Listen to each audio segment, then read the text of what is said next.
Hi friends, నేను మీ Srilatha. Welcome to Srilatha kitchen USA. ఇవాల్టి మన స్పెషల్ మోస్ట్ ఫేవరెట్ రెసిపీ వచ్చేసి నోట్లో నీళ్ళు ఊరించే పులిహోర.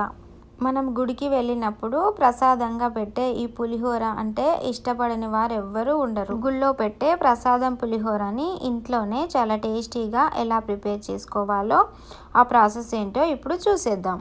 ముందుగా పులిహోర కోసం కుక్కర్లో 1 గ్లాసు రైస్ని తీసుకొని శుభ్రంగా 2-3 సార్లు వాష్ చేసుకొని 1 గ్లాస్ రైస్కి 1.5 వాటర్ వేసుకొని 2 స్పూన్ల దాకా ఆయిల్ని వేసుకొని కుక్ చేసుకోవాలి. నేను ఇక్కడ రైస్ కుక్కర్లో కుక్ చేస్తున్నాను. మీరు ప్రెషర్ కుక్కర్లో చేసినట్లయితే ఒక 3 విజిల్స్ వచ్చేంత వరకు కుక్ చేసుకుంటే సరిపోతుంది.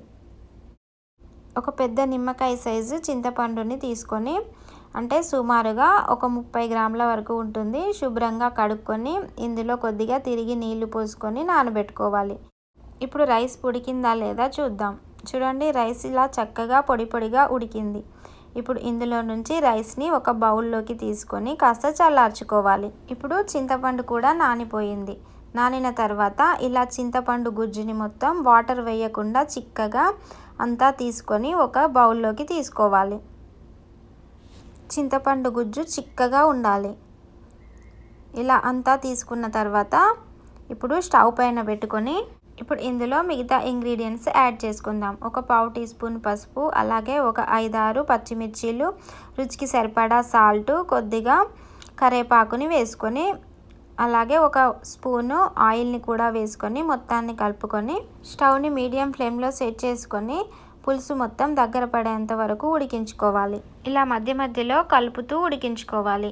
చింతపండు గుజ్జు దగ్గర పడుతుంది అనే టైంలో ఆయిల్ మొత్తం పైకి చిల్లుతూ ఉంటుంది. చూడండి, పులుసు ఇలా కన్సిస్టెన్సీకి రాగానే స్టవ్ ఆఫ్ చేసుకొని పక్కన పెట్టుకోవాలి. ఇప్పుడు స్టవ్ పైన ప్యాన్ పెట్టుకొని ఇందులో ఒక 1/2 స్పూను మెంతులు, ఒక 1/2 స్పూన్ ఆవాలు, 1 స్పూను నువ్వులు, 1/2 టీ స్పూన్ మిరియాలను వేసుకొని ఫ్రై చేసుకోవాలి. ఇవి కాస్త ఫ్రై అయిన తర్వాత ప్లేట్లోకి తీసుకొని చల్లార్చుకోవాలి. చల్లారిన తర్వాత ఇందులో ఒక 1/2 టీ స్పూన్ దాకా ధనియాల పొడిని వేసుకోవాలి. ఒకవేళ మీరు ధనియాలు ఉంటే ధనియాలను వేసుకొని ఫ్రై చేసుకొని కూడా తీసుకోవచ్చు. మిక్సీ జార్లో యాడ్ చేసుకొని మెత్తటి పౌడర్లా గ్రైండ్ చేసుకోవాలి. ఇప్పుడు మనం ఆరబెట్టుకున్న రైస్లోకి ఒక 1/2 టీ స్పూన్ పసుపు, అలాగే ఒక 1/4 కప్పు దాకా ఆయిల్ని వేసుకొని మొత్తాన్ని కలుపుకోవాలి. ఇలా ఆయిల్ పసుపుని పట్టించడం వలన అన్నం అనేది ముద్దలా కాకుండా పొడి పొడిగా ఉంటుంది. ఇప్పుడు ఇందులోనే మనం మరిగించుకున్న చింతపులుసుని యాడ్ చేసుకోవాలి.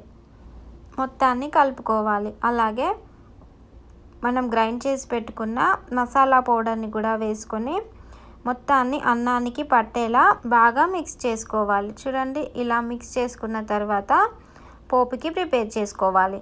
స్టవ్ పైన ప్యాన్ పెట్టుకొని ఇందులో ఒక 3 టేబుల్ స్పూన్ల దాకా ఆయిల్ పోసుకొని ఆయిల్ని వేడి చేసుకోవాలి.